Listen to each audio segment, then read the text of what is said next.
Afternoon sir. मेरे ख्याल से आपके स्कूल्स वगैरह में भी एग्जाम आ रहा है ना? Yes sir. आप बोलने का टाइम आ गया है ना? कोई नहीं, कहाँ तक आपके स्कूल में सिलेबस आ रहा है? हाफ-ईयरली में कहाँ तक पहुंचे हैं स्कूल में अभी तक? कोई आइडिया है क्या? Particles and sir rotational motion.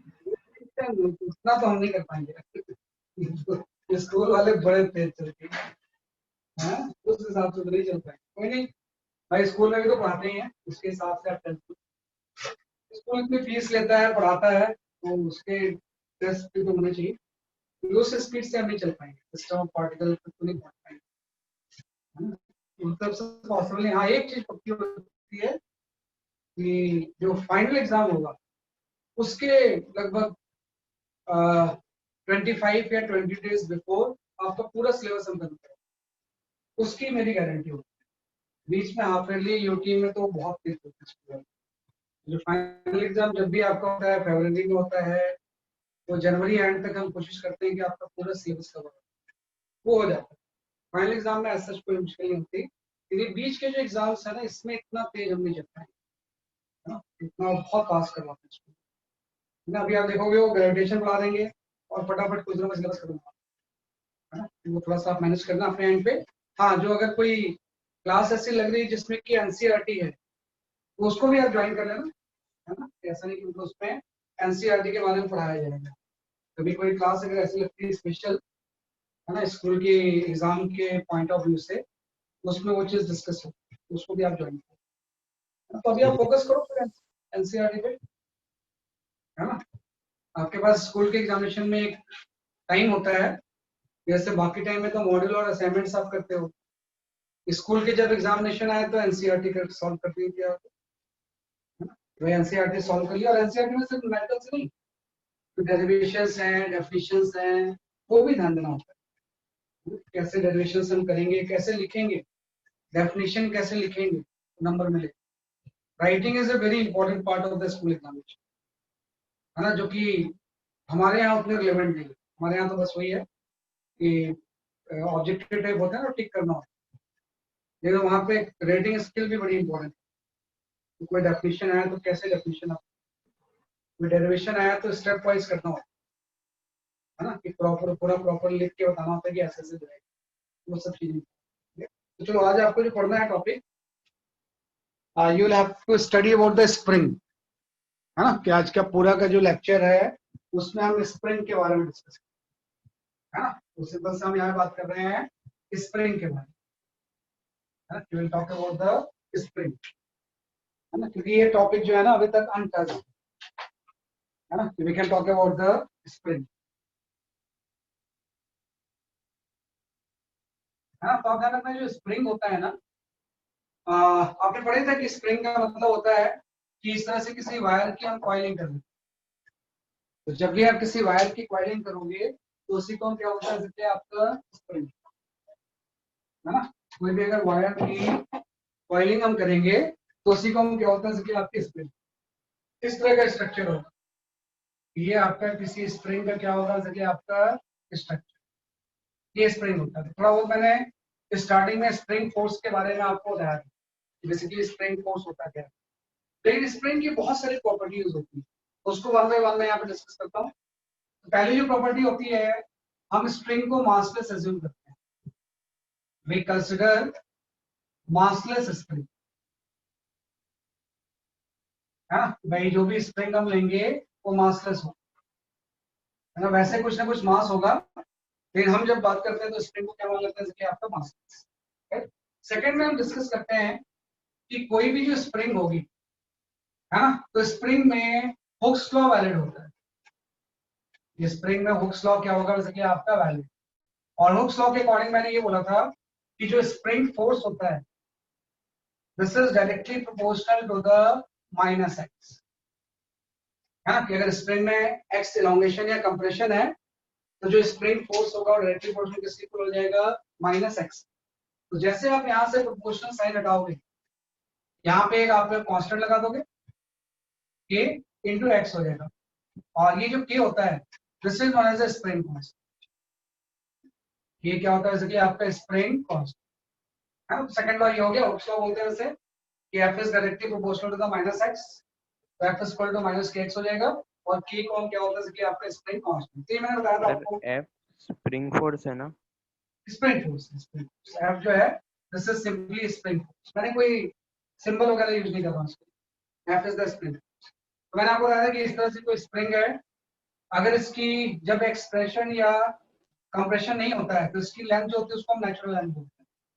ये जो एल नॉट होता है वो क्या होता है कि आपका नेचुरल लेंथ। तो अगर मैं इसको एक्सटेंड कर दूं, है ना, किस तरह से अगर मैं इसको एक्सटेंड कर दूं और अब इसका लेंथ अगर एल नॉट प्लस एक्स हो गया, है ना, तो इसके दोनों एंड में स्प्रिंग फोर्स एक्ट करेगा, है ना, कि दोनों एंड में अगर एक्सटेंड करते हैं हम इसे तो दोनों एंड में एक स्प्रिंग फोर्स एक्ट करेगा और वो स्प्रिंग फोर्स हो जाएगा के। हाँ, कि भाई जो भी एक्सटेंशन होगा उसकी स्प्रिंग फोर्स कैसे लगता है, अपोजिट लगता है। अगर हम इसको कंप्रेस कर दें, है ना, तो भी स्प्रिंग फोर्स रहेगा बाहर की तरफ। अगर इसकी लेंथ में एल नॉट माइनस एक्स कर दूं, एल नॉट नेचुरल लेंथ है, तो इसमें भी स्प्रिंग फोर्स के एक्स बाहर की तरफ, स्प्रिंग फोर्स के एक्स जो होगा वो अपोजिट लगेगा। तो जब एक्सटेंड करेंगे तो उसको अपोज करेगा, कंप्रेस करेंगे तो उसको अपोज, और दोनों केस में उसकी वैल्यू जो होगी स्प्रिंग फोर्स जो होता है वो। थर्ड यहाँ पे कंसेप्ट आ जाता है कि जो स्प्रिंग का स्प्रिंग कांस्टेंट होता है, स्प्रिंग कांस्टेंट के, दिस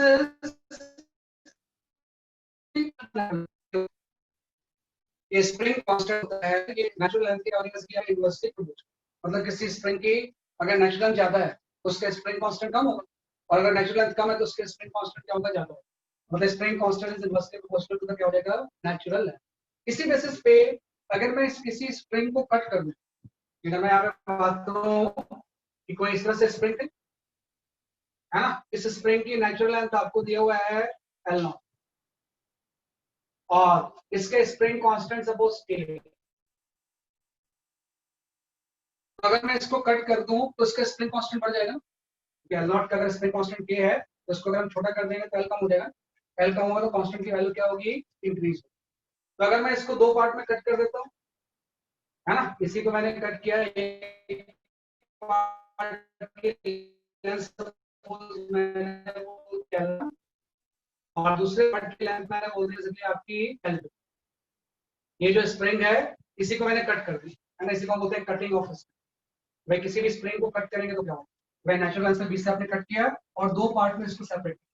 तो इसके से क्या रखना कि जो नया स्प्रिंग बनेगा इसकी स्प्रिंग कांस्टेंट बढ़ जाती है, इसकी स्प्रिंग कांस्टेंट सपोज K1 होगी और इसकी स्प्रिंग कांस्टेंट क्या होगी, जैसे आपकी K2। तो हम ये जानेंगे कि जो K1 होता है अगर निकालना है आपने तो K1 की वैल्यू हो जाएगी KL/L, है ना, K मेन स्प्रिंग का स्प्रिंग कांस्टेंट है और इसको आप L ले लो नेचुरल, है ना, L को आपने नेचुरल तो कितना लिया वैसे कि आपका है, तो KL/L1, L ओरिजिनल स्प्रिंग की लेंथ थी और L1 जो कटिंग कट पोर्शन है उसकी लेंथ, भाई K1 आ गया, ऐसे आपका K2 आ जाएगा। तो K2 की वैल्यू हो जाएगी KL/ आपकी यहाँ पे L2। तो आपको बताइए कि K लेंथ के इनवर्सली प्रोपोर्शनल होता है, तो यहाँ से अगर मैं इन दोनों का रेशियो निकालूंगा, what is the value of the K1/K2, ये जस्ट आपका L2/L1, है ना, जो स्प्रिंग कांस्टेंट का जो रेशियो होगा K1/K2 ये लेंथ के क्या हो जाएगा, जैसे आपका इनवर्सली प्रोपोर्शनल। तो ये हम जानते हैं कि एक बार कटिंग क्वेश्चन आपने कट कर दिया तो नया स्प्रिंग जो बनेगा उस स्प्रिंग का स्प्रिंग कांस्टेंट कितना होगा, ये क्या हो गया, जैसे कि आपका K1 है, ये थर्ड हो गया। फोर्थ पॉइंट पे हम आते हैं यहाँ पे कि जैसे कोई भी स्प्रिंग बैलेंस है ना, वो क्या मेजर करेगा, है ना, कि कोई भी अगर स्प्रिंग बैलेंस है वो क्या मेजर करेगा, तो स्प्रिंग बैलेंस मेजर करता है, भाई स्प्रिंग बैलेंस मेजर, जैसे आपने एक पढ़ा था कि जो वेइंग मशीन है वो नॉर्मल फोर्स मेजर करता है, वैसे स्प्रिंग बैलेंस क्या मेजर करता है, spring balance measure tension string, tension in string connected with string, connected with spring. ये बड़ी इंपॉर्टेंट चीज। कोई भी स्प्रिंग बैलेंस क्या मेजर करेगा? Tension in the spring connected with spring, है ना। मतलब ये हो गया कि अगर मैं ऐसे यहाँ पे कोई स्प्रिंग बैलेंस लूँ, है ना, ये बैलेंस जो है वो कोई स्प्रिंग बैलेंस है, ये इससे आपने कोई वेट हैंग कर दिया, है ना, इसका मास सपोज है, तो जैसे हम वेट हैंग करेंगे आपको होता है वेट नीचे लग जाएगा mg, और ऊपर की तरफ आपका टी लग जाएगा, और टी की वैल्यू mg के इक्वल होगी। तो चूंकि ये सारी चीजें मासलेस है ना, तो स्प्रिंग फोर्स और टेंशन सेम। जब भी चीजें मासलेस होती हैं तो स्प्रिंग फोर्स और टेंशन क्या होता है, जरिए आपका सेम। तो अगर आपसे कोई पूछे कि बताओ इस स्प्रिंग फोर्स की रीडिंग कितनी है, तो हम लिखेंगे इसकी जो रीडिंग होगी, है ना, क्योंकि ये स्प्रिंग फोर्स होता है और स्प्रिंग फोर्स और टेंशन सेम होगी, तो ये सेम स्प्रिंग की मासलेस। तो इसकी जो रीडिंग होगी सिंपल से आप बोलोगे वैसे वो टी के इक्वल होगी, और टी फर्दर किसके इक्वल होगा? mg। तो हमेशा जो स्प्रिंग बैलेंस होता है वो किस चीज को मेजर करेगा? Tension in the spring connected with spring से जो स्प्रिंग कनेक्टेड होगी उसके टेंशन को स्प्रिंग बैलेंस क्या करता है, इसलिए आपका मेजर। ये आपका हो गया पॉइंट नंबर। ये मतलब स्प्रिंग की कुछ बेसिक प्रॉपर्टीज है जो कि आपको जानना होगा। इसके बाद हम आते हैं स्प्रिंग पॉइंट भी नंबर। एक स्ट्रिंग है तो फिर उसके भी टेंशन नहीं होती क्या? टेंशन इन द स्प्रिंग का मतलब होता है स्प्रिंग फोर्स। जब हम वर्ड यूज करेंगे ना, what is the tension in the spring, तो टेंशन इन द स्प्रिंग का मतलब होता है स्प्रिंग फोर्स की मात्रा। यहाँ पे आप वर्ड यूज करोगे तो उसको आप एज 0.5 की tension in the spring, spring means spring force की मात्रा, मींस स्प्रिंग फोर्स। ये आपका स्प्रिंग फोर्स ही होता है।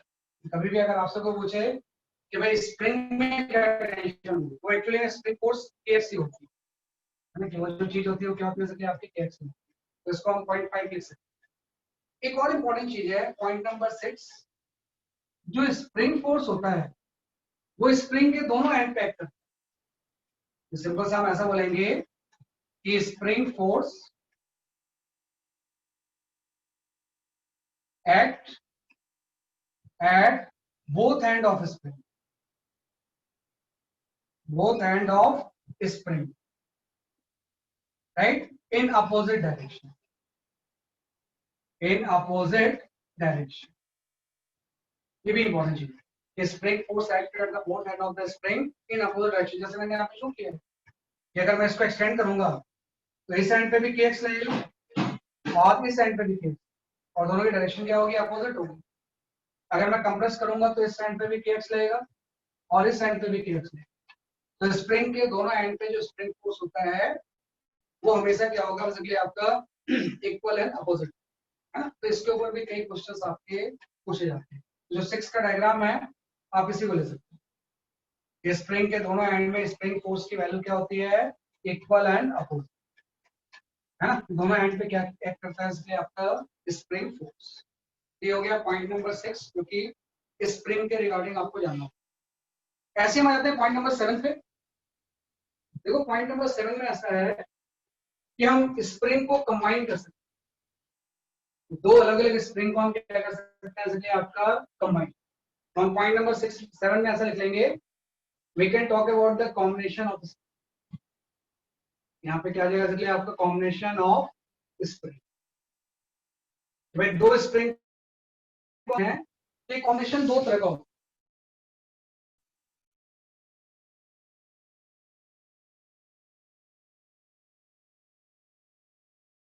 कॉम्बिनेशन, ये पहला जो कॉम्बिनेशन होगा वो हो जाएगा सीरीज कॉम्बिनेशन, एंड दूसरा जो कॉम्बिनेशन होगा दिस इज नोन एज ए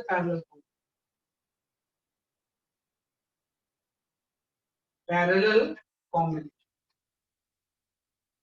ये दो तरह के कॉम्बिनेशन ऑफ द स्प्रिंग होगा। एक तो आपका हो जाएगा सीरीज कॉम्बिनेशन, एंड दूसरा कौन सा हो जाएगा? देखिए आपका पैरेलल कॉम्बिनेशन। तो आपको पता है सीरीज कॉम्बिनेशन का मतलब ये है कि दो स्प्रिंग को मैंने इस तरह से अटैच किया।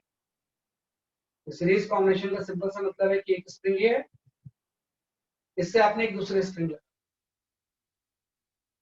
हाँ, इस स्प्रिंग का स्प्रिंग कांस्टेंट है K1, इस स्प्रिंग का स्प्रिंग कांस्टेंट K2, तो हम यहाँ पे इक्विवेलेंट स्प्रिंग कांस्टेंट निकाल सकते हैं। हम यहाँ पे निकाल सकते हैं कि इन दोनों का what is the equivalent spring constant, है ना। कि इसमें आप ये निकाल सकते हो कि what is the equivalent spring constant, equivalent spring constant, है ना। तो जो इसके इक्विवेलेंट स्प्रिंग कांस्टेंट होगा ये रेजिस्टेंस का उल्टा होता है। 1/k की वैल्यू हो जाएगी 1/k1 + 1/k। अगर इसका स्प्रिंग कांस्टेंट k1 है, इसका स्प्रिंग कांस्टेंट k2 है, तो जो कॉम्बिनेशन का स्प्रिंग कांस्टेंट होगा वो रेजिस्टेंस के पैरेलल वाले फॉर्म में जैसे, तो 1/k की वैल्यू क्या हो जाएगी 1/k1 + 1/k। ऐसे पैरेलल कॉम्बिनेशन, पैरेलल का मतलब ऐसा हो जाएगा कि जो दो स्प्रिंग हैं वो इस तरह से अटैच है, स्प्रिंग ये हो गई और इससे एक दूसरी स्प्रिंग अटैच, और इसको आप पुल कर रहे हो किसी force,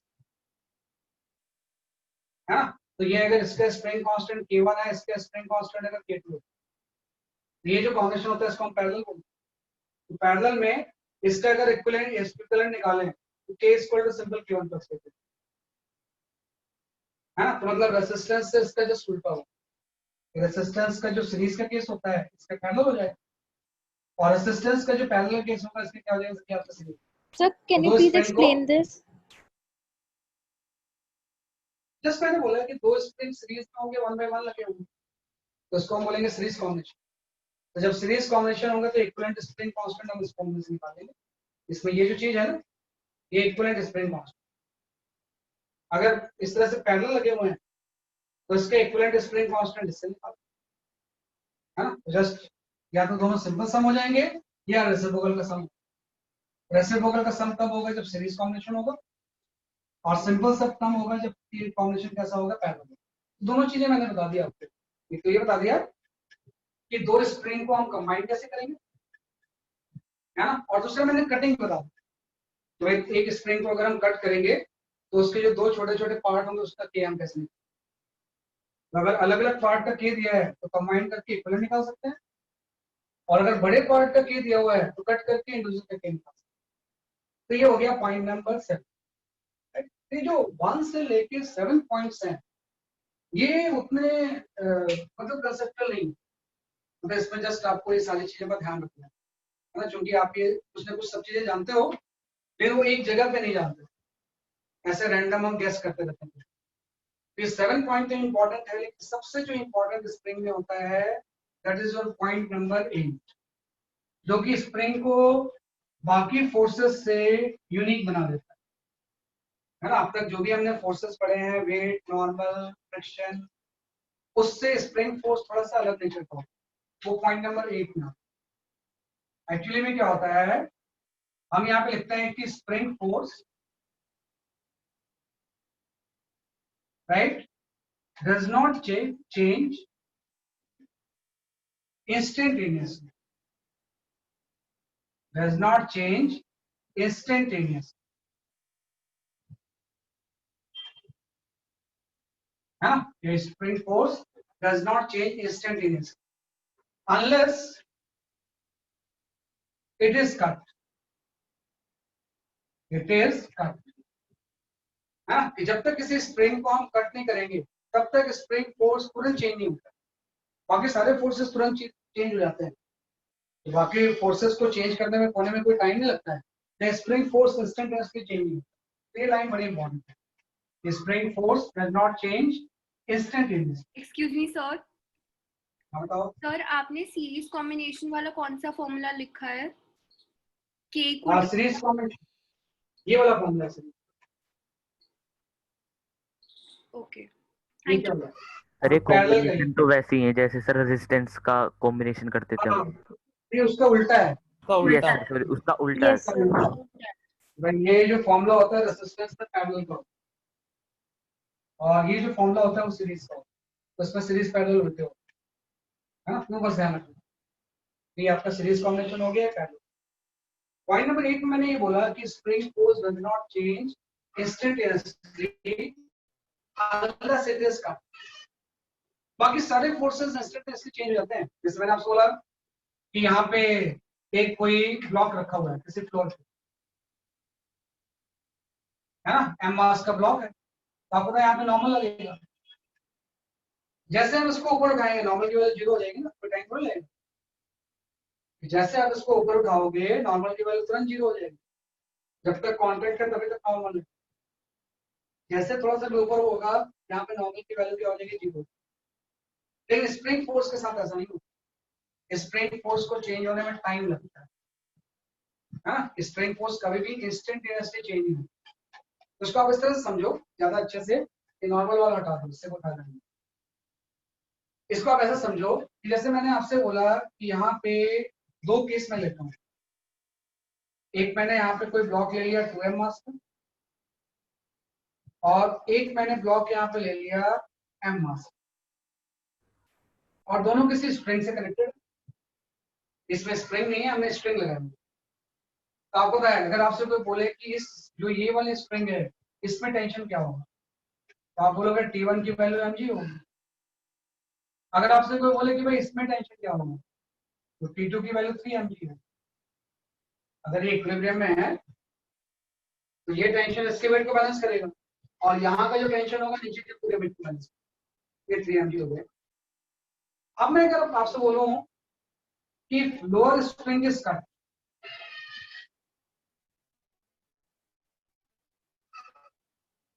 lower spring is cut, जिसमें जो नीचे वाली स्प्रिंग है इसको अगर हम कट करें, हाँ मैंने इसको काट दिया से, तो जैसे मैं काट कर दूंगा ना ये T1 तो तुरंत 0 हो जाएगा, इसमें कोई टाइम नहीं लगेगा। अगर मैं इसको काट दूं ऐसे T1 की वैल्यू क्या हो जाएगी आपकी 0 हो जाएगी। लेकिन और T2 की वैल्यू क्या हो जाएगी, तुरंत चेंज होके mg के इक्वल हो जाएगी 2 mg। जैसे हम इसको कट करेंगे ना, अब इस वेट का इसके ऊपर इफेक्ट पड़ी होगा, तो इसमें कोई टाइम स्लैग नहीं होगा। जैसे आप इसको कट करोगे उसी इंस्टेंट में mg से ये 0 हो जाएगा, और इसकी वैल्यू 3 mg से क्या हो जाएगी 2 mg, है ना। ऐसे टेंशन के साथ हो सकता है। लेकिन यहाँ पे अगर मैं स्ट्रिंग की बजाय मैं स्प्रिंग ले लूं, यहाँ पे अगर मैं स्ट्रिंग की बजाय क्या ले लूँ, जैसे कि आपका स्प्रिंग, इसका मतलब ये हो गया कि मैं अब स्ट्रिंग से नहीं किसी स्प्रिंग से हैंग करता हूँ। यहाँ मैं किससे हैंग कर रहा हूँ, जैसे कि आपका किसी स्प्रिंग से। तो ये थोड़ा सा अलग हो जाएगा चीज। मैंने सेम सिस्टम को ऐसे हैंग किया, यहाँ पे एक स्प्रिंग लगा ली, इससे 2m मास, और एक मैंने और यहाँ पे स्प्रिंग लगा दी, इससे मैंने m मास हैंग किया, है ना। तो अगर मैं बोलूं कि भाई ये जो स्प्रिंग है इसमें स्प्रिंग फोर्स की वैल्यू क्या होगी kx, तो ये जो kx होगा आप k1 x1 ले लो। ये स्प्रिंग फोर्स k1 x1 की जो वैल्यू होगी वो आपकी हो जाएगी mg, तो स्प्रिंग फोर्स वेट को बैलेंस करेगा। अगर आपसे पूछे कि भाई स्प्रिंग कितना होगा, सपोज k2 x2, 3 इसकी mg। वैल्यू पहले तो सही होगा। भाई इक्विलिब्रियम में अगर है तो यहाँ जो स्प्रिंग फोर्स होगा वो वेट को बैलेंस करेगा, और यहाँ जो स्प्रिंग फोर्स होगा नीचे के पूरे वेट को बैलेंस करेगा। अब इसमें ही मैं वही चीज करता हूँ, if lower spring is cut, lower spring को हम क्या करते हैं, कट करते हैं। If lower spring is cut then just after cutting, then just after cutting, अगर मैं लोअर स्प्रिंग को कट करूं तो कट करने के तुरंत बाद, तो जैसे मैं इसको कट करूंगा आपको पता ये वाला स्प्रिंग फोर्स तो 0 हो गया, उसको तो आपने काट दिया ना, काट दिया तो वो चीजें खत्म हो गई। जब वो खत्म हो जाएंगी तो आपको पता है अनलेस इट इज कट लिखा हुआ, कटिंग करेंगे तो आपको चेंज हो जाएगा। हाँ, कट करेंगे तो चेंज हो जाएगा, तुरंत हम बोलेंगे जैसे मैं इसको कट करूंगा ये वाला स्प्रिंग फोर्स जो है ना ये 0 हो जाएगा। लेकिन ये थोड़ी सी दिक्कत आ गई कि इसको कट करेंगे ना तो ये वाला स्प्रिंग फोर्स तुरंत चेंज नहीं होगा, तो क्या पता है कि आप इसको हैंग करोगे तो ये किसी स्प्रिंग जो है पहले नेचुरल यहाँ थी, ये पूरा डिस्प्लेस होकर नीचे आ गया होगा ना x2 से, तो आप कट तो इसको कर रहे हो, तो इसको कट करने से तुरंत ही वापस उतनी जगह पर चला जाएगा, एक्सटेंशन तो रहेगी ना। तो जस्ट आफ्टर कटिंग जो स्प्रिंग फोर्स होता है वो चेंज नहीं होता। पहले अगर 3 mg था तो अभी भी क्या रहेगा, जरिए आपका ये 3 mg है, तो ये डिफरेंस आप देखो इसको मैंने कट किया, ये तो सीधे mg से 0 हो गया, इसमें भी 0 हो गया कि कट करेंगे तो mg से 0 हो जाए। लेकिन जो ऊपर वाली चीज थी, अगर ये स्ट्रिंग है तो ये तुरंत 3mg से 2mg हो जाए, इसमें कोई टाइम स्टैप नहीं है। लेकिन इसको टाइम लग जाएगा क्योंकि एक्सटेंड हो चुका है ना, तो एक्सटेंशन से जब वापस अपनी लेंथ पे आएगा तब तो चेंज होगा। तो जस्ट आफ्टर कटिंग अगर ये 3mg है तो 3mg है। तो कई बार आपसे पूछते हैं कि जैसे हम कट करेंगे जस्ट आफ्टर कटिंग, बताओ इन दोनों ब्लॉक का एक्सेलरेशन क्या होगा।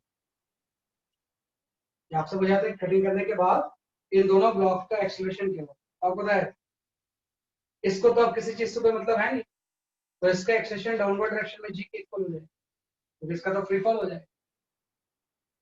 लेकिन इसका जब हम एक्सेलरेशन निकालेंगे तो रखना कि जस्ट आफ्टर कटिंग अगर मैं इसका एक्सेलरेशन निकालूं, 2m को आप यहाँ प्लॉट कर लो, तो 2m का एक वेट 2mg तो नीचे जाएगा ही,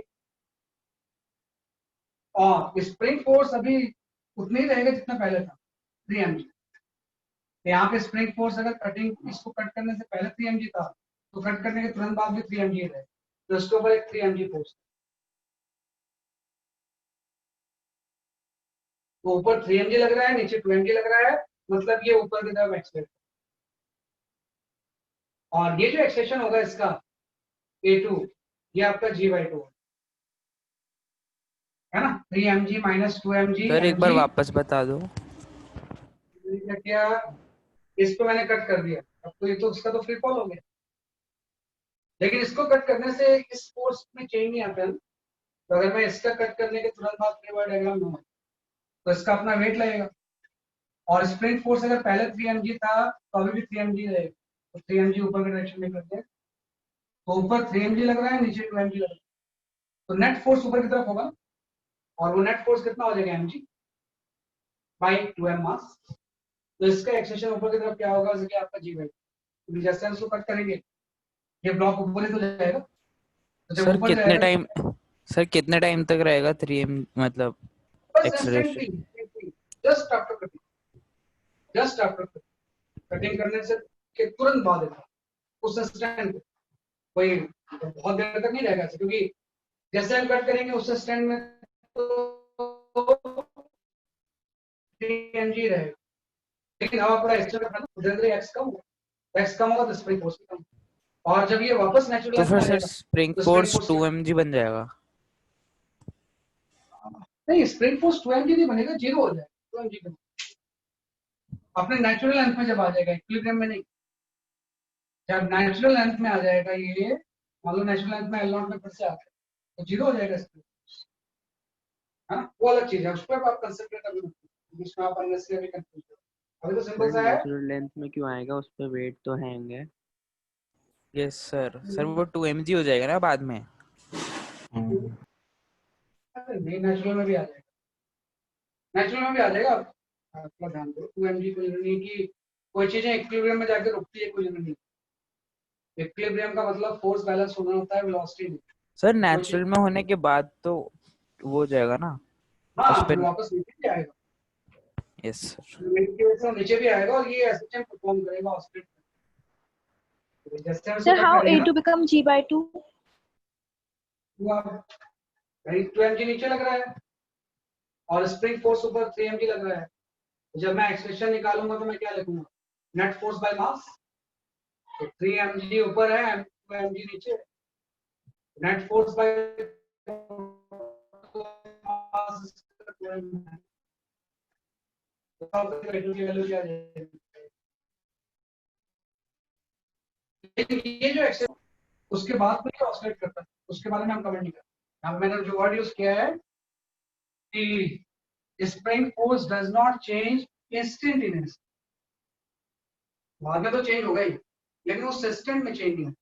और जानना इन दोनों में क्या डिफरेंस है, इसमें ये तो दोनों में सेम है, क्यों कट कर दिया आपने, इसमें तुरंत 3mg से 2mg हो, लेकिन इसमें अगर अभी 3mg था तो कटिंग के बाद भी तुरंत इंस्टेंटली 3mg था, तो जो भी कैलकुलेशन होगी उसके अकॉर्डिंग तो हम निकाल लेंगे कि जस्ट आफ्टर द कटिंग इसका फ्री फॉल होगा और ये ऊपर की तरफ जाए, और उसका एक्सप्रेशन कितना हो जाएगा, सके आपका 0। तो ये आपके 8 पॉइंट्स हैं जो कि स्प्रिंग में आपको ध्यान और सबसे इंपॉर्टेंट है लास्ट में, the spring force does not change instant, जब तक कि हम उसको कट नहीं करते।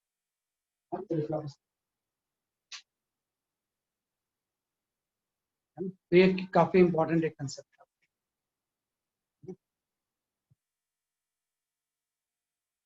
बेटा टेंशन दोनों में एक साइड में कैंसिल नहीं होता ना, वो तो टेंशन को मेजर करता है। उस टेंशन तो होगी ना, जैसे किसी, वो तो पूरे सिस्टम की हम बात कर रहे हैं, एक छोटे से पार्ट में तो टेंशन तो क्रिएट रहेगी। आइए मैं बताता हूँ, एक क्वेश्चन आएगा।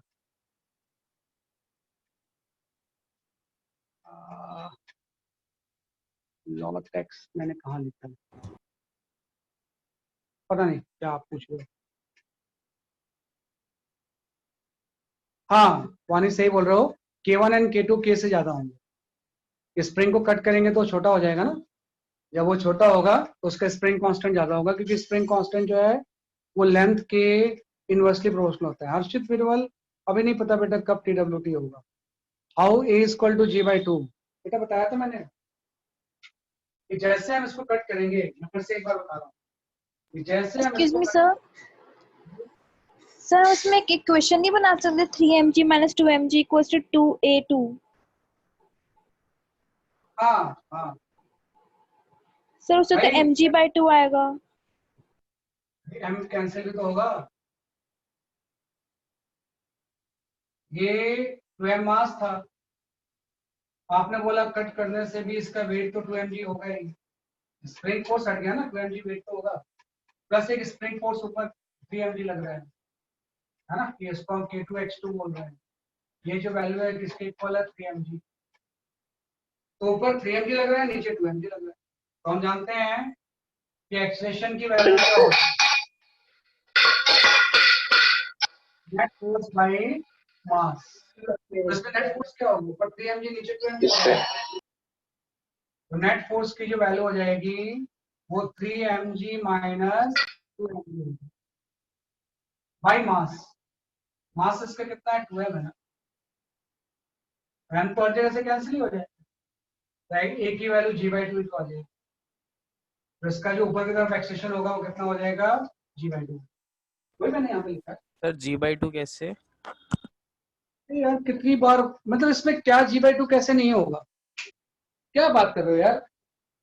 भाई 3mg से 2mg हम माइनस करेंगे तो ये 3g में से 2g माइनस होगा तो g होगा, और यहाँ नीचे 2 है तो G/2 ही तो एक्सेशन होगा। इसमें क्या मतलब, ऐसा क्या, मैं बता दूं दोबारा। ऊपर 3mg फोर्स लग रहा है, नीचे 2mg फोर्स लग रहा है, एक्सटेंशन की value net force by mass होती है, तो इसका मास जो है वो 2m है ना, net force 3mg minus 2mg है तो वो mg हो जाएगा, बाय 2m से डिवाइड करेंगे तो G/2 ही तो होगा। ऊपर की तरफ एक्सेशन कितना हो जाएगा इसका, G/2 हो जाएगा, है ना। स्प्रिंग फोर्स क्यों नहीं चेंज होता है, क्योंकि spring force depend upon the extension.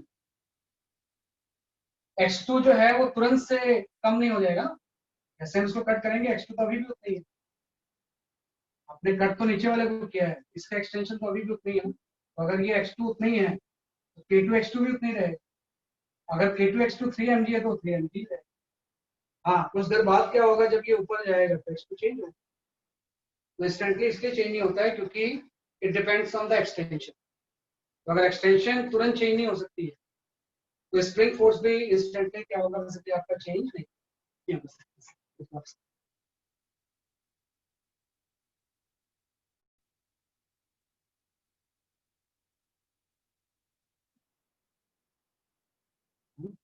क्या आपका, क्योंकि based on the extension, right. तो इसी के ऊपर आपको थोड़े से कंसेप्चुअली सारी चीजें आपको सॉल्व करने आनी चाहिए, जो मैंने यहाँ पे एक पॉइंट लिखा है, ठीक है, सिर्फ बुक में लिखा नहीं मिलेगा आपको, क्योंकि बुक में तो स्प्रिंग जो होता है वो 3-4 लाइन में उसको खत्म कर देते हैं, तो ये 8 पॉइंट्स के ऊपर स्प्रिंग के क्वेश्चंस क्या होंगे, depends. One by one I will give the few numericals, उसको आप अटेम्प्ट करो, है ना, तो उससे थोड़ा सा ज्यादा क्लैरिटी आएगी।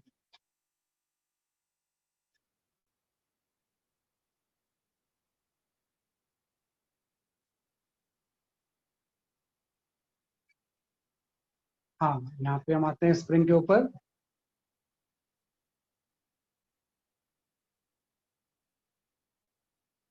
जैसे कि सबसे पहले स्प्रिंग का जो क्वेश्चन है ना, हम ये सॉल्व कर सकते हैं।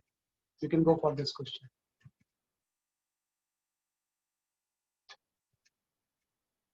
जो भी कंसेप्ट आपने पढ़ा है उसको न्यूमेरिकल के थ्रू हम रिवाइज करते हैं।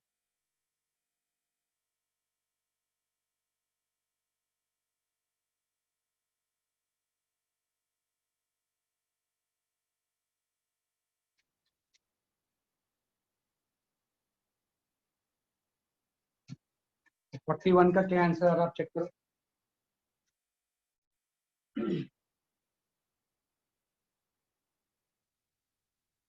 This is the example number 1। Sir friction नहीं लेना। नहीं, जब तक फ्रिक्शन बोला नहीं जाए आपको नहीं लेना। ये फ्लोर पे रखा हुआ है, फ्लोर पे ही रखा है।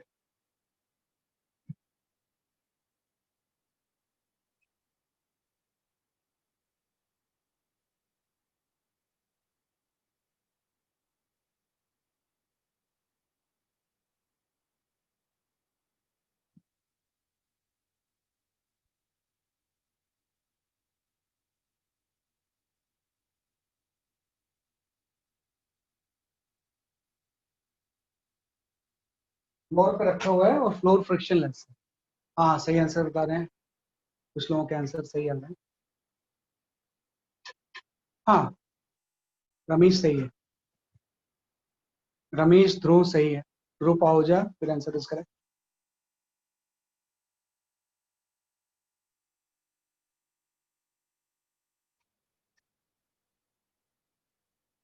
भव्या सही है,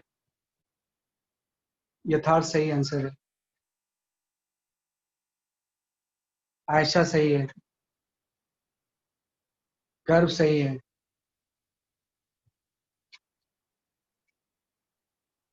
अनिरुद्ध सही है,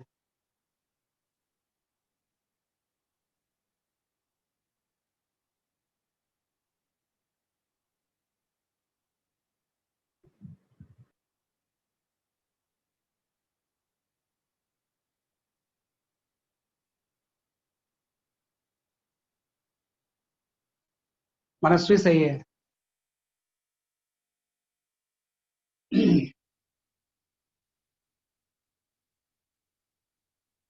Yash Kumar Jha, no, your answer is correct. Soham, your answer is correct. Anamika Kumari सही है, Arnav Kushwaha, your answer is correct.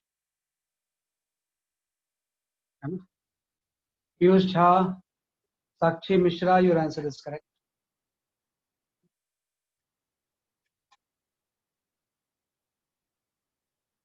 हाँ, काफी लोगों के सही आ गए।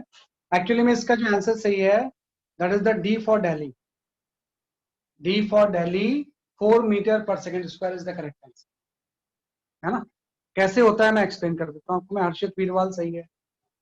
चलो आई विल एक्सप्लेन। देखो कुछ नहीं इसमें ऐसा है, आप ये देखो कि आप इसको खींच रहे हो तो फोर्स तो आप 30 पे लगा रहे हो, इसका इफेक्ट इसके ऊपर स्प्रिंग फोर्स का ट्रांसफर को आ रहा है ना। तो आपको पता है स्प्रिंग में कुछ टचिंग वगैरह हो जाएगी। अब आपको ये कोई एक अगर पूछे कि इसका एक्सटेंशन अगर 6 मीटर पर सेकंड स्क्वायर है तो कौन सा फोर्स इसको एक्सटेंड कर सकता है। वेट एंड नॉर्मल तो वर्टिकल है, इस डायरेक्शन में एक ही फोर्स है जो इसको एक्सटेंड कर सकता है और वो है स्प्रिंग फोर्स। इसको एक्सटेंड करने वाला राइटवर्ड डायरेक्शन में एक ही फोर्स होगा, वो है स्प्रिंग फोर्स। तो हम यहाँ पे लिख देंगे kx इक्वल टू हो जाएगा मास इनटू एक्सलेशन।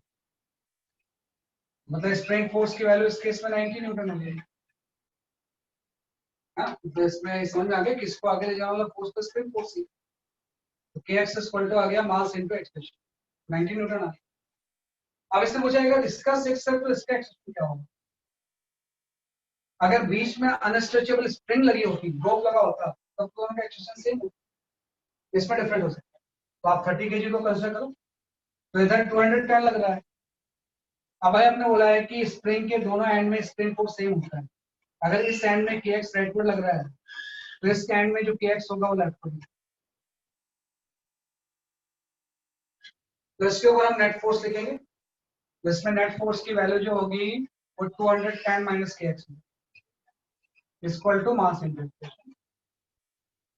है कि इसमें अगर केएक्स राइट फॉर लग रहा है तो इधर किसकी एक्स सिस्टम रहेगा लेफ्ट में। नेट फोर्स हो गया, इससे इसको माइनस कर दिया, equal to mass into rotation. और केएक्स की वैल्यू 90 न्यूटन है, यहाँ से आपका आ गया 210 माइनस 90 इक्वल टू 30।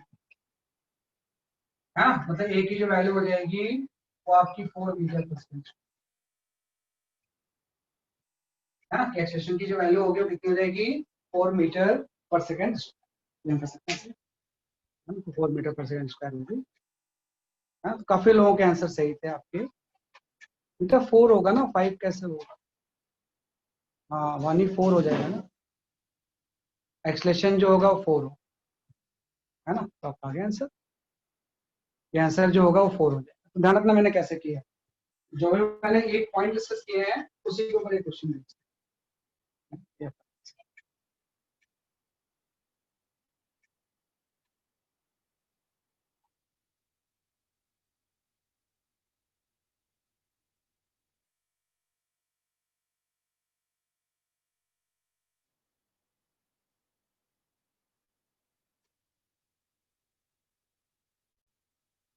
हाँ, एक क्वेश्चन हम यहाँ पे ये कर सकते हैं, ये भी थोड़ा ऐसा एक कंसेप्चुअल क्वेश्चन है। कंसेप्चुअल है, कोई कैलकुलेशंस नहीं है इसमें।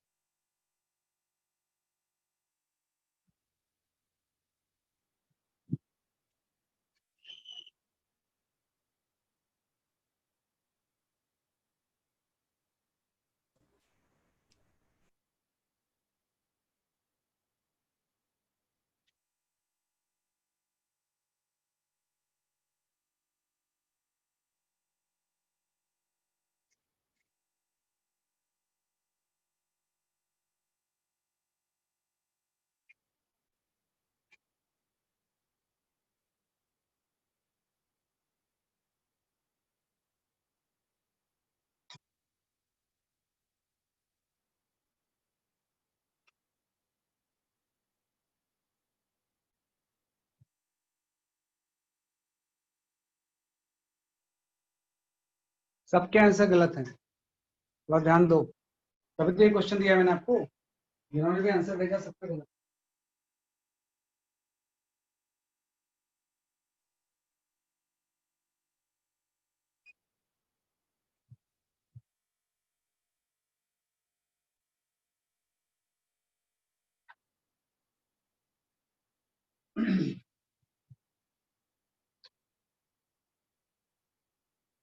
यथार्थ सही आपका आंसर, यथार्थ और आंसर इज करेक्ट।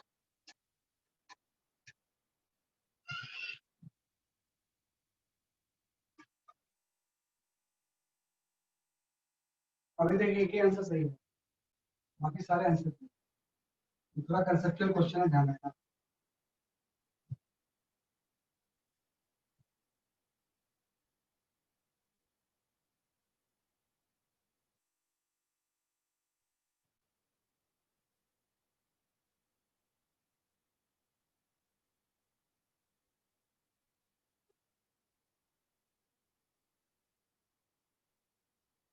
बस सोचो उसके बाद आंसर करो।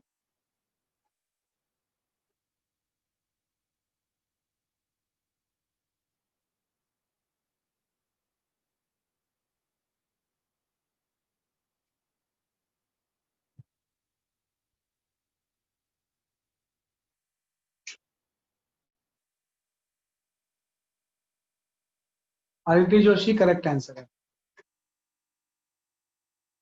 आदित्य जोशी का आंसर सही था।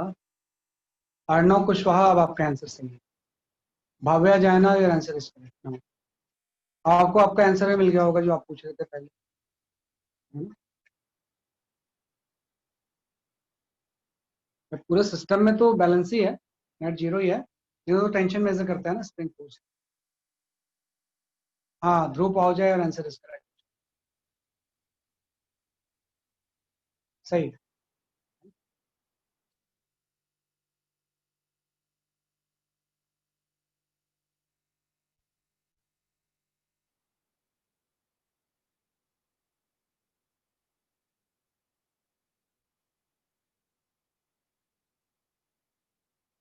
हाँ, पीयूष जाए और आंसर इज करेक्ट।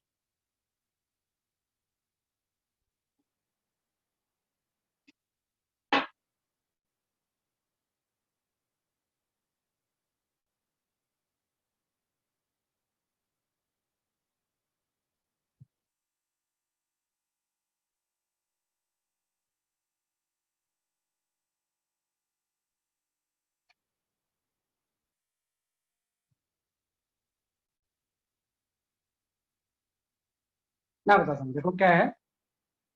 जब इस क्वेश्चन को आप सॉल्व, हाँ गर्व अग्रवाल आपका आंसर सही है।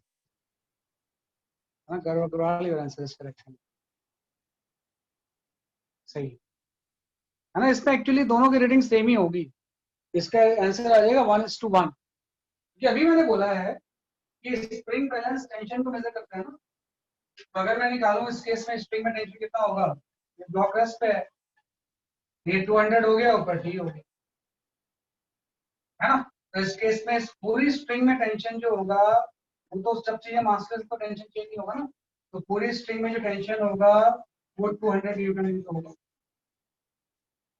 मतलब इसकी रेटिंग 200 न्यूटन शो करेगा। आपने दो वेट हैंगर दिए, उससे भी क्या करना है, आप किसी भी एक का इक्विलिब्रियम ले लो, पूरा सिस्टम रेस्ट पे है, यहाँ पे आपका 200 लग गया, यहाँ पे टी आ गया। तो अगर हम इसका इक्विलिब्रियम लेंगे तो टी की वैल्यू 200 ही तो आएगी।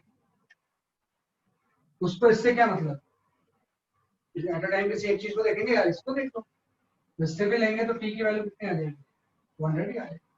उसको फिर उससे मतलब नहीं। तो पूरे स्ट्रिंग में टेंशन तो सेम ही रहेगा ना, क्योंकि हर चीजें मास्टर्स है। तो इस केस में भी जो टेंशन होगा इसमें वो 200 न्यूटन है। सर दोनों तरफ नहीं खींचेगा? दोनों तरफ खींचने से फर्क नहीं पड़ता ना, है तो इक्विलिब्रियम में ही, तो टेंशन तो उतनी ही रहेगी। दोनों तरफ खींचने से फर्क नहीं पड़ता ना, जैसे स्प्रिंग फोर्स दोनों तरफ खींचता है, तो केएक्स दोनों तरफ सेम ही तो होता है, उसमें भी दोनों तरफ खींचना, तो टेंशन तो सेम ही रहेगा। ये चीजें रेस्ट पे है ना, तो जब इसका फ्री बॉडी डायग्राम बनाओगे तो उसको इससे कोई मतलब नहीं होगा ना। तो टी ऊपर 200 नीचे, टी स्क्वायर 200 हो जाएगा। इसका बनाओगे तो 200 नीचे, टी ऊपर, टी स्क्वायर 200। मतलब इस तरह से पूरे चीजों में टेंशन होती है, तो टीबी भी 200 होगा। मतलब टी और टीबी का जो रेशियो होगा वो कितना हो जाएगा, 1। हाँ, तुम लोग दोनों की जो रीडिंग होगी वो सेम। हाँ, दोनों की रीडिंग क्या होगी, इसलिए आपकी सेम है। सर अगर दोनों साइड वेट अलग हुए तो? फिर एक्सलेट होगा ये, तो फिर से टेंशन निकालोगे आप। बिल्कुल सही बोल रहा हो कि अगर ये दोनों तरफ इसमें वेट अलग अलग हो गए, मैं वो भी क्वेश्चन आपको दे देता हूँ, क्योंकि आपको थोड़ा सा और क्लैरिटी आए। मेरे पास है वो क्वेश्चन, मैं यहीं पे प्लॉट कर दूंगा कि अगर दोनों तरफ का वेट होगा तो हम इसको कैसे सॉल्व करेंगे।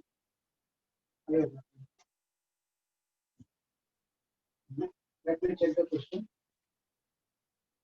हाँ है मेरे पास क्वेश्चन, है ना। कि इस केस में एक तरफ आप ले लो 20, एक तरफ ले लो 40, इस वाले में, हाँ। और मैं बोल रहा हूँ कि इस केस में, सेकंड केस में रीडिंग कितनी है, फर्स्ट केस को ऐसे छोड़ दो आप।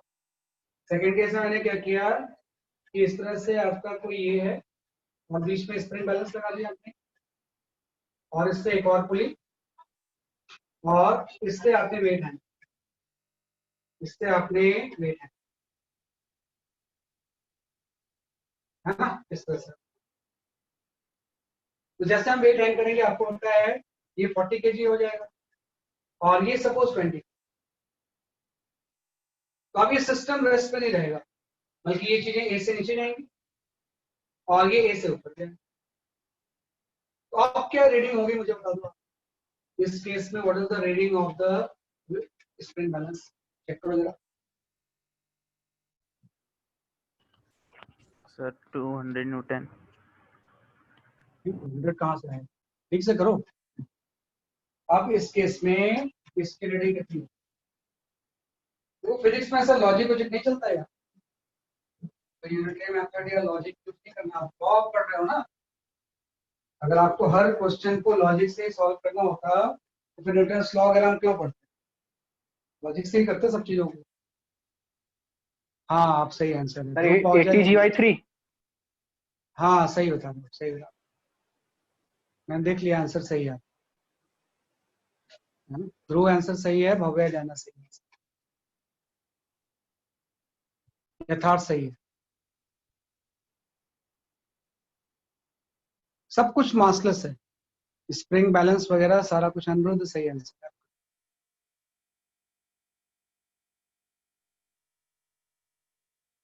हाँ हाँ सही बात है।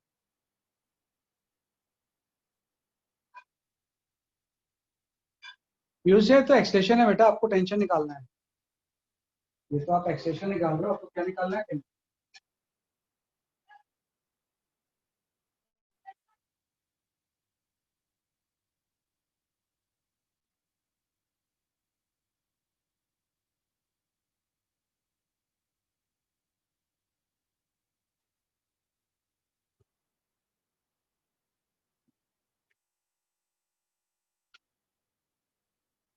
हाँ, गर्व सही आंसर है।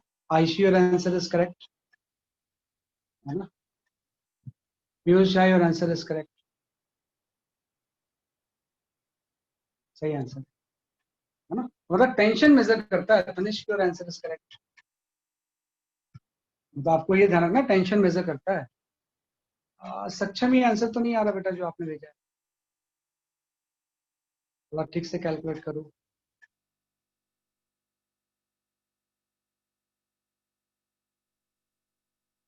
हाँ, आपने जो पूछा है वो सही है, वो सही है।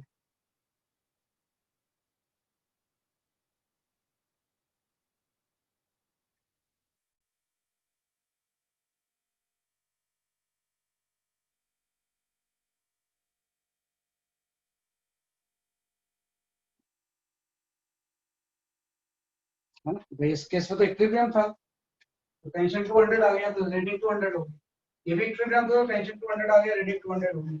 इस केस में अब इक्विलिब्रियम नहीं है एक्सप्रेशन में, तो फिर भी आप टेंशन को निकाल सकते हो। आप इक्वेशन बना लो यहाँ पे, है ना। यहाँ पे हम क्या बना लेंगे, इक्वेशन। निहाल सही आंसर है आपका, सुहाना सही है ना? सही है ना। इसमें हम सॉल्व कर लेंगे भाई। यहाँ पे 400 लगेगा तो इसकी इक्वेशन क्या बन जाएगी, 400 माइनस टी इक्वल टू 40। इसकी इक्वेशन क्या बन जाएगी, टी माइनस 200 इक्वल टू 20। ऐसे सॉल्व करते हैं इसमें। इसके फ्री बॉडी डायग्राम ना की इक्वेशन लिखी, इसका फ्री बॉडी डायग्राम ना की इक्वेशन। अब इसको सॉल्व करके ए और टी आप निकाल लो। ए की वैल्यू कितनी होगी आपको पता ही है। ये आपको हो जाएगा 200/60 मीन्स 10/3 आ जाएगा। ए की वैल्यू तो 10/3 है। इस ए को आप यहाँ पुट कर दो, है ना। तो यहाँ से टेंशन की वैल्यू 800/3 है ना। मतलब इस पूरी स्ट्रिंग में टेंशन 800/3, और जो टेंशन होता है उसी को स्प्रिंग बैलेंस रीड करते हैं। यहाँ पे टीवी इसकी जो रीडिंग होगी वो 800/3 है। स्प्रिंग बैलेंस क्या रीड करता है, टेंशन, है ना। तो यहाँ पे ऐसे ये टेंशन को क्या करता है, जैसे कि आपको रीड करता है। सही बोल रहा है। तो इसका जो आंसर होगा वो 800/3 हो जाएगा बेटा। 3/4 सही है, 800/3 आंसर होगा। 3/4 क्या चीज आ रही है, ढूंढो। रेशियो निकालना है उसका 200 और उसका 800 Yes, sir. Ratio. क्या चीज बेटा, अच्छा सर वो रेशियो। टेंशन है, टेंशन बी का रेशियो है। सही है, सही ठीक है। वही मतलब अचानक से 3/4 का सही बात। कि भाई टी ए 200 है, टी बी 800/3 है, तो अगर हम T A by T B इस केस में निकालें तो 1 नहीं है ना। ये आपका जो आंसर आ जाएगा वो आपका कितना था, 3/4। Yes sir. Yes, sir. सही बात है ना। तो फर्स्ट दोनों केस में तो रेशियो 1 है, रीडिंग सेम रहेगी। लेकिन फर्स्ट और थर्ड केस अगर हम देखें तो रेशियो जो हो जाएगा वो 3/4 बिल्कुल है ना। हाँ वानी, आप रेशियो ही बता रहे थे, वेरी गुड, सही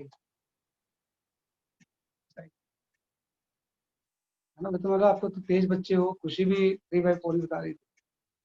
तो तेज बच्चे हो, फिर 3/4 अचानक से कहाँ से आ गया। सही है आपका आंसर, ठीक है चलो। तो इसी तरह से स्प्रिंग के क्वेश्चंस आपको अटेम्प्ट करने आने चाहिए, है ना। वो जो 8 पॉइंट्स है ना, अगर आप उसको ध्यान दोगे तो अपने आप सारी चीजें आती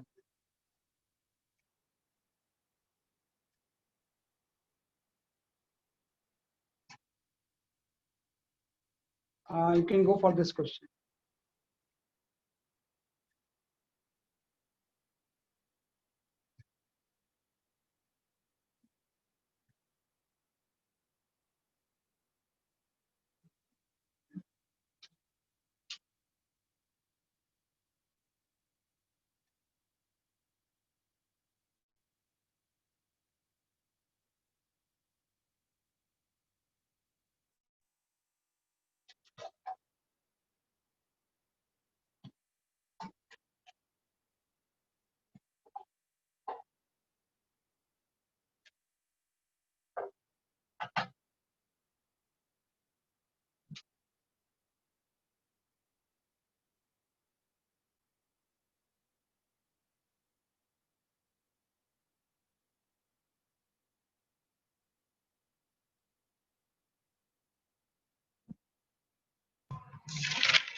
हाँ, काफी लोगों के सही आंसर आ गए हैं.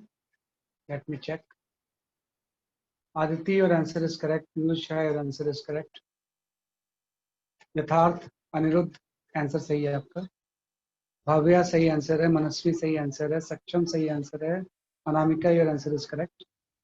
मनस्वी सही है. वानी, your answer is correct.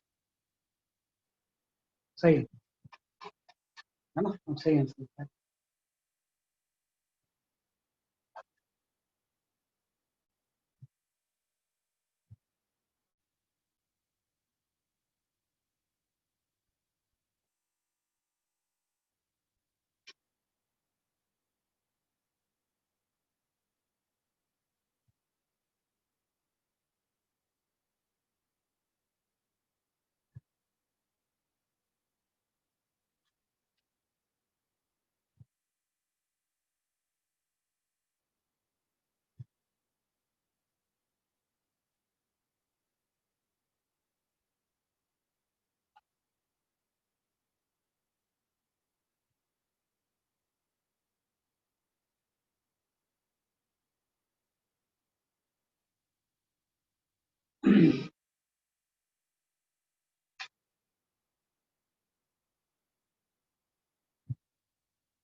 IC, आपका आंसर सही है. आयुष, आपका आंसर सही है.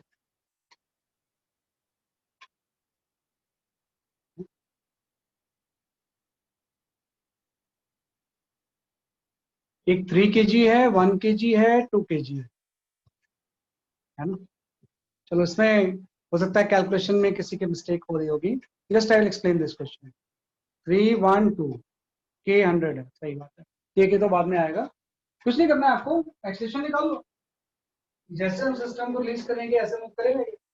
और नेट पुलिंग फोर्स मेथड से एक्सप्रेशन की वैल्यू हम जानते हैं. एक्सप्रेशन की वैल्यू हो जाएगी 30 + 10 - 20. ठीक होता है. तो इन दोनों का वेट इसको नीचे लेना चाहता है. 30 + 10 हो गया. ये इसको अपोज कर रहा है. तो नेट पुलिंग फोर्स ये हो गया. Divide by total mass of the system. Total mass of the system हो जाएगा 2 + 1 + 3. And net pulling force method यही तो था. Net pulling force divide by total mass. तो इससे जब हम सॉल्व करेंगे तो ये आपका आ जाएगा बेसिकली आपका, है ना? ये आपका आ जाएगा बेसिकली आपका 25 मींस 10/3 मीटर पर सेकंड. तो एक्सप्रेशन तो सीधे हम ऐसे निकाल लेते हैं, है ना? एक्सप्रेशन निकालने में तो कोई दिक्कत है ही नहीं. तो पूरे को सिस्टम लेंगे ना तो स्प्रिंग फोर्स का इंटरवल हो जाएगा. तो एक्सप्रेशन तो आ गया. तो आपको निकालना है ये स्प्रिंग में स्प्रिंग फोर्स क्या हो. तो इसके स्प्रिंग फोर्स निकालने के लिए ना मैं इस 3 को सिस्टम ले लूं. बाकी सारा बोलूंगा. मैं इस 3 का फ्री बॉडी डायग्राम बनाता हूँ. सिर्फ 3 kg का. तो इसका वेट नीचे एक्ट करेगा 30 न्यूटन और ऊपर में लग जाएगा स्प्रिंग फोर्स kx. और ये 10/3 मीटर पर सेकंड स्क्वायर से नीचे जाना है. और ये होगा नेट फोर्स स्क्वायर पे में. यहाँ आ जाएगा 30 - kx = 3 × 10/. यहाँ से kx की वैल्यू आ जाएगी. kx की वैल्यू आपकी आ गई 20 न्यूटन. और अगर kx 20 न्यूटन आ गया तो x आ जाएगा ना जो आपको निकालना था. तो x = आ जाएगा 20/k. 20/k मतलब 20/100. मतलब x की वैल्यू 0.2 मीटर है ना? x कितना आ जाएगा 0.2 सीधे में सकते हैं. क्योंकि इसमें 3 ब्लॉक है ना तो अलग अलग करेंगे तो फिर वो बड़ा टाइम लगेगा. एक्सप्रेशन तो हम सीधे ऐसे निकाल सकते हैं. आपको बताएं ये दोनों का वेट इसको इधर ले जाना चाहता है तो ऐड कर दिया. ये इसको उल्टा ले जाना चाहता है तो माइनस कर दिया. नीचे पूरे सिस्टम पर टोटल मास. ये आ गया. अगर ए पता है तो एक को किसी को कंसिडर कर दे. हाँ, उससे 0.2 मीटर इस तरह से इसको सॉल्व. ये आपके स्प्रिंग के कुछ क्वेश्चंस आ गए. हाँ, kx बोथ डायरेक्शन में हम लगाएंगे. लेकिन प्रॉब्लम ये है ना कि अभी तो आप सिर्फ 3 kg कंसिडर कर रहे हो ना. 3 kg में kx ऊपर है अगर ये हम 1 kg लेते तो इसमें kx नीचे, स्प्रिंग के दोनों एंड में इक्वल ना बोले तो लगता है, लेकिन सिस्टम तो हम 3 को ले रहे हैं, तो kx जो होगा वो डाउनवर्ड लगेगा, है ना। सिस्टम तो आप 3 ले रहे हो तो उसमें तो ऊपर ही लेंगे। वैसे दोनों एंड पे spring force equal and opposite होता है। आपका एक नेक्स्ट जो क्वेश्चन है ना, उससे पूरी चीजें क्लियर हो जाएंगी। बहुत ही बढ़िया क्वेश्चन है, नॉर्मली कोटा के इंस्टीट्यूट्स का ही क्वेश्चन है ये। कोटा के हर कोचिंग इंस्टीट्यूट के मॉड्यूल में होता है क्वेश्चन। स्प्रिंग के को इसी से वो सिखाते हैं। मैं देखता हूँ मेरे पास वो क्वेश्चन होना तो चाहिए।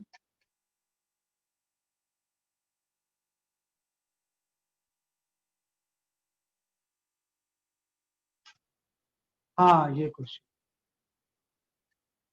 दोनों क्वेश्चन सॉल्व कर लो, क्वेश्चन नंबर 3rd भी एंड 4th भी। पहले क्वेश्चन नंबर 3rd सॉल्व कर लो, फिर 4th सॉल्व कर लो।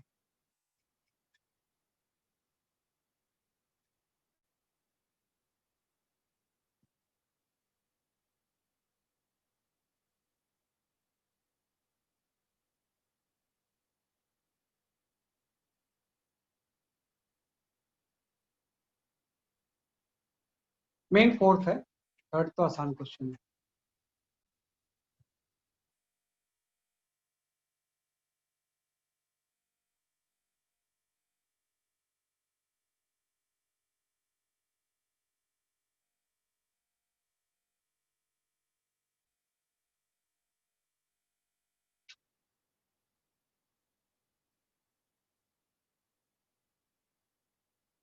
सर कौन सा क्वेश्चन?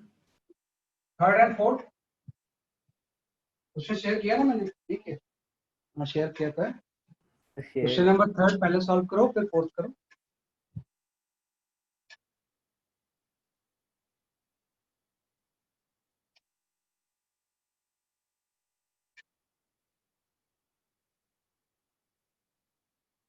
हाँ बिल्कुल सही है, अगर एक पुलिस सिस्टम है तो दोनों साइड का एक्सेशन सेम हो, बिल्कुल सही है। अगर मल्टीपल होगी तो कंस्ट्रेंट आता है कि सेम होगा या नहीं होगा। अगर सिंगल पुलिस से 2 वेट हैंग कर रहे हैं तो दोनों का एक्सेशन सेम है। हाँ पीयूष सही है आपका आंसर, साक्षी आपका आंसर सही है ना, भव्या सही है, अदिति सही है।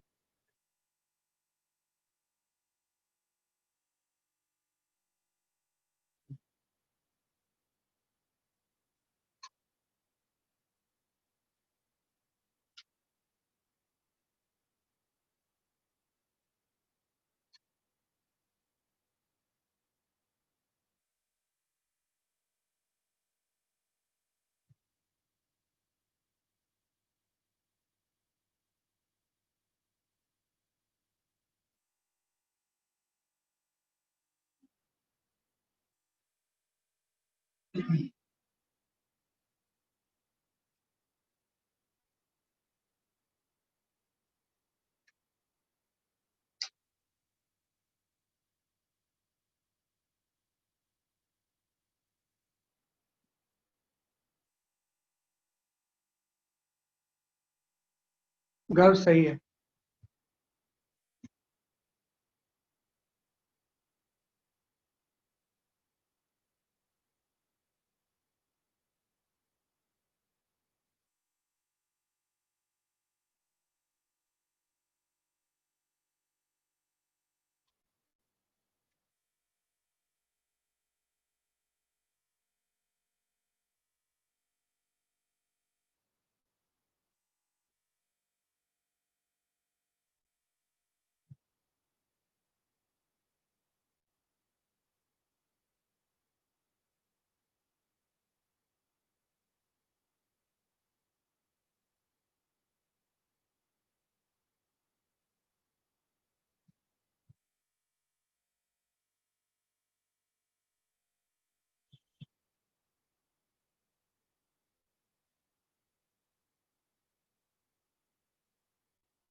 पहले बेटा 3rd का को सेटल कर लो, फिर उसके बाद 4th करना, है ना। 3rd को मैं बताता हूँ, 4th पे कंसंट्रेट करो। 3rd में ही तो था, कि आपकी दो स्प्रिंग, एक स्प्रिंग एल लेंथ की थी, इसको आपने दो पार्ट में कट कर दिया, 1:3। 1:3 मतलब ये L/4 हो जाएगा, ये 3L/4 हो जाएगा ना सर। तो मुझे K1 निकालना, तभी हमने फॉर्मूला पढ़ा। K1 की वैल्यू क्या होती है? KL/L1। हाँ, तो K1 की जो वैल्यू हो जाएगी वो हो जाएगी KL, L1 की जगह पे L/4 आ जाएगी, मीन्स K1 की वैल्यू 4 क्या है। ऐसे K2 निकाल लेंगे, तो K2 इक्वल टू भी क्या हो जाएगा? KL/L। K into L, L2 की जगह पे आपका 3L/4 है, ये आपका 4K/4। हाँ, तो अगर इस स्प्रिंग को हम दो पार्ट में कट करेंगे और उसका रेशियो अगर 1:3 होगा, तो उसका स्प्रिंग कांस्टेंट रखना होगा 4K and 4K/3। Now concentrate on the question number 2, वो इम्पोर्टेंट, उसको एकदम ध्यान से करना। हाँ, मतलब 4K एंड K/4 फिर से मैं शेयर कर रहा हूँ क्वेश्चन।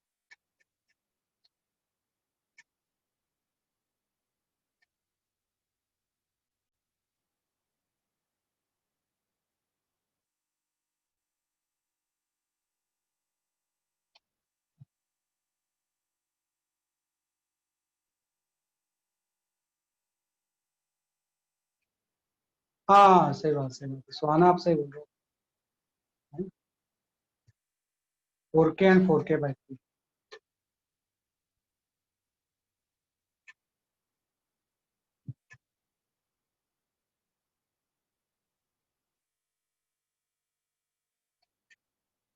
हाँ, मैं बताता हूँ, देखो, सॉरी, A ऊपर वाला है, B मिडिल वाला है, C नीचे वाला है। बाय मिस्टेक उसके आगे B ही लिखा हुआ है। ऊपर सबसे A जो कि मास m है, उसके बाद B जिसका कि मास 2m है, और सबसे नीचे C है जिसके कि मास 3m।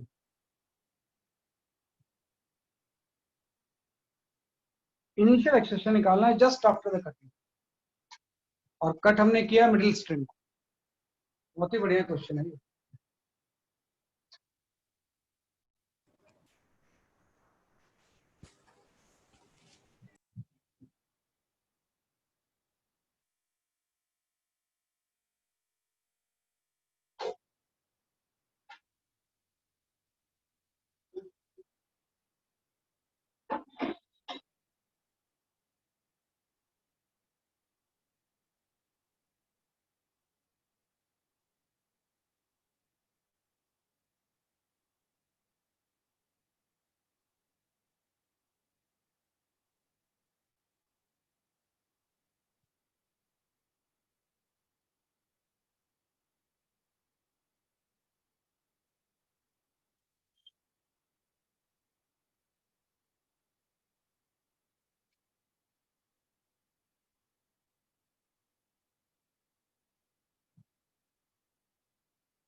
हाँ, मैं एक्सलेशन के आंसर आपके वेरीफाई करता हूँ, भाई वेरीफाई करता हूँ, आप लोग ट्राई कर लो 3 आंसर, फिर मैं वेरीफाई करता हूँ।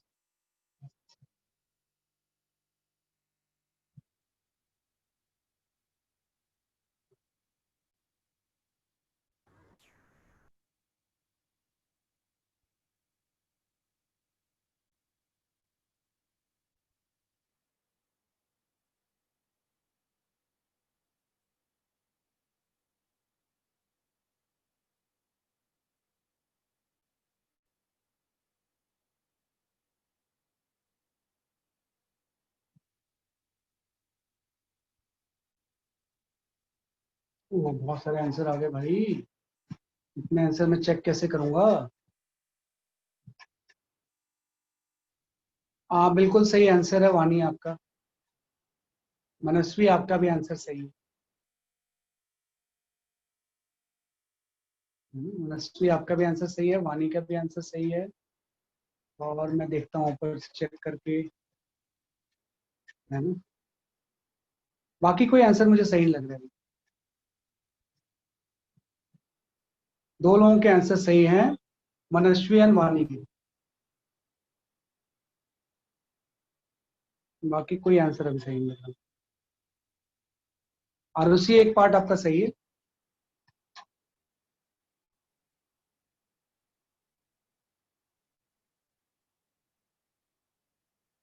यथार्थ आपके फर्स्ट क्वेश्चन का सही था।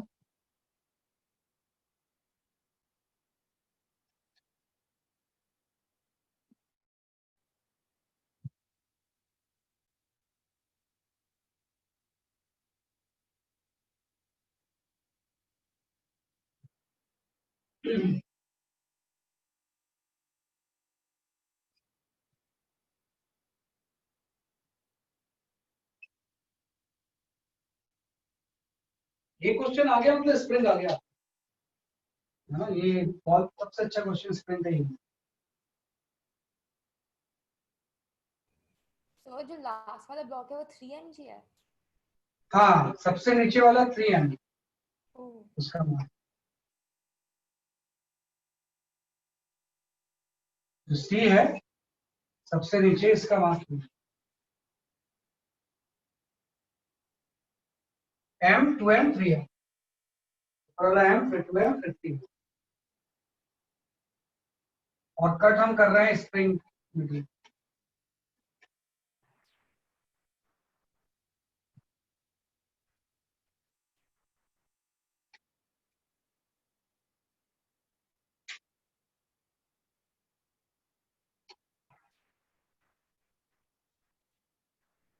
हाँ सक्षम, वो तो सही बोल रहे हो आप, लेकिन कितना एक्सटेंशन होगा वो निकालना है ना, वो सही नहीं आ रहा है। आईसी आपका आंसर सही है। आईसी और आंसर इज करेक्ट। आईसी, हाँ Aishi M Singh, your answer is correct. Aniruddh आपका आंसर सही है, जो आपने 2 पार्ट भेजा है।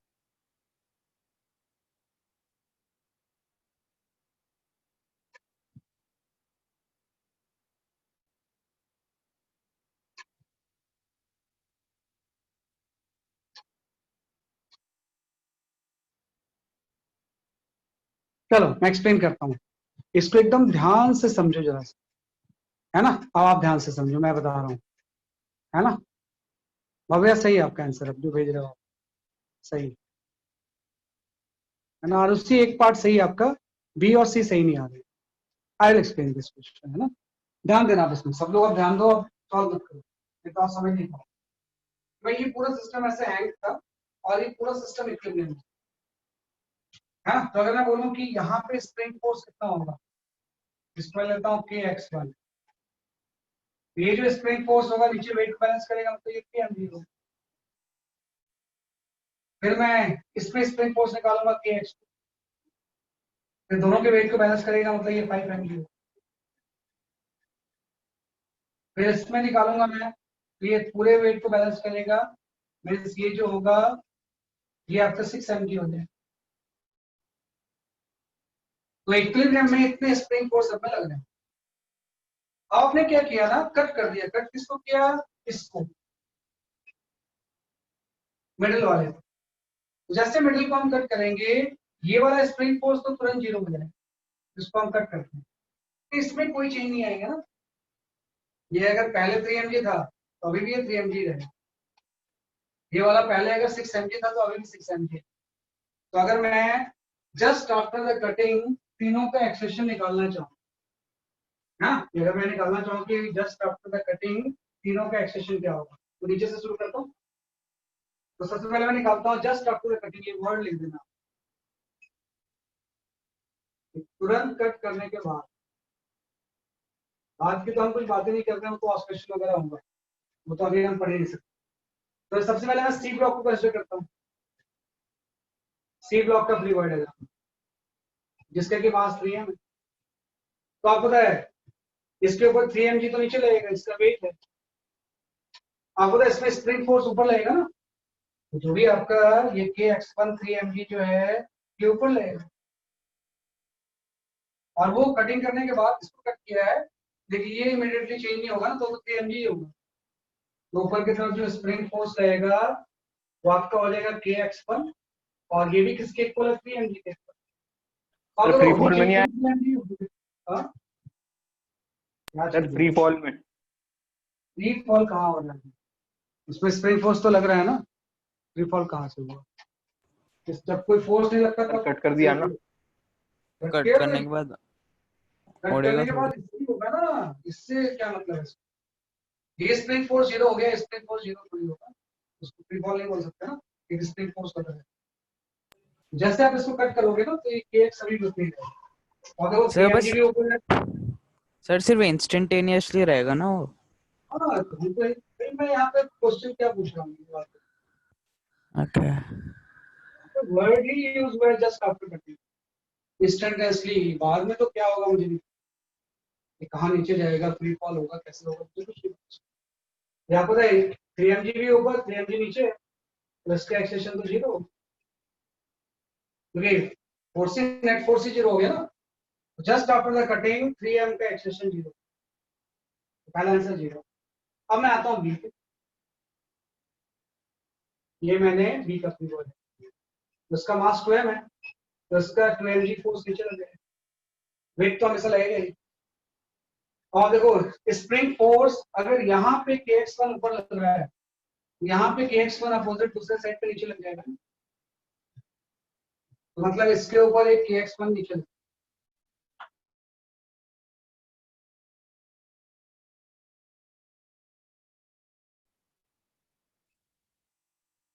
है ना, वो नीचे लग जाएगा।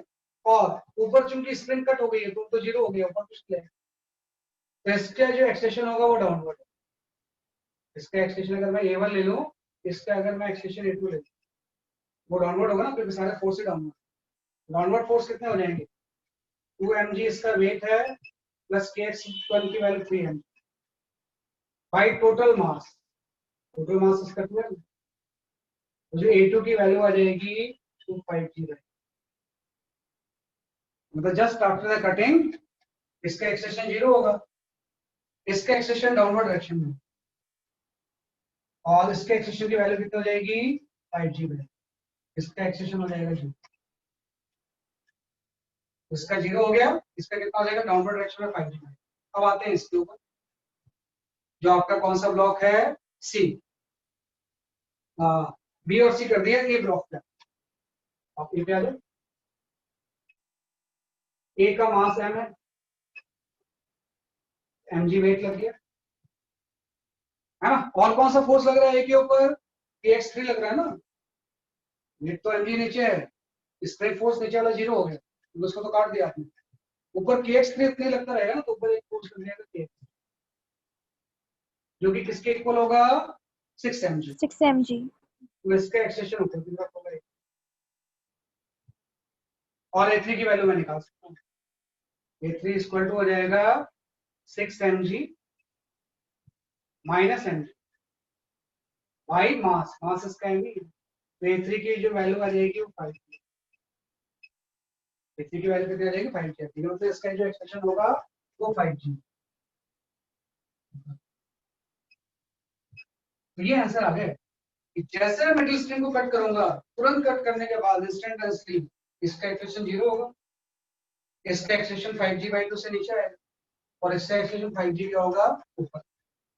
कॉन्सेप्ट वही है कि जिसको कट करेंगे वो स्प्रिंग के स्प्रिंग फोर्स तो जीरो हो जाएगा, लेकिन बाकी में कोई चेंज नहीं आएगा, उतने रहेंगे जितने पहले, तो इसका सेंस ये थोड़ा सा स्प्रिंग का कुछ टेक्निकल डिटेल्स मैंने आपको बताया, ठीक है ना। तो आज एक होमवर्क क्वेश्चन भेज दूंगा मैं आपको, कल भी भेजा था मैंने, वो स्प्रिंग का ही होगा, तो उसको भी आप अटेम्प्ट कर लेना। कल जो क्वेश्चन था वो तो इक्विवेलेंट का था। कभी भी अगर नेक्स्ट वीक में अगर आपकी क्लास एनसीईआरटी में कवर भी कर रही है तो उसको आप अटेंड कर लेंगे, आपको हो सकता है स्कूल के एग्जामिनेशन में उसका फायदा है ना, जब भी कोई क्लास लगती है तो उसको attend. That is all for today, bye bye, next week. Thank you Thank you, sir, have sir. A nice day. Thank you, sir. Bye bye.